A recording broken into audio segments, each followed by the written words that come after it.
Hey everyone, if you want to present ideas in Miro in 2026, you're in the right place. In this guide, I'll show you how to turn your Miro board into a clear and professional presentation. First, Miro helps you present ideas visually, making it easier for teams and clients to understand complex concepts.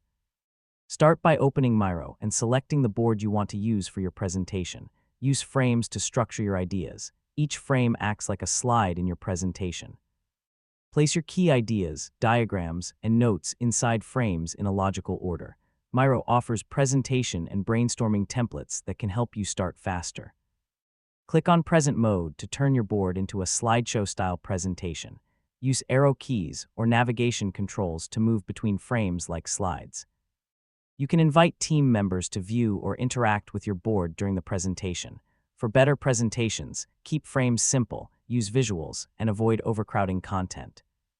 A common mistake is placing too much information in one frame, which makes it hard to follow. And that's it. You've successfully learned how to present ideas in Miro in 2026. Thanks for watching, and I'll see you in the next tutorial.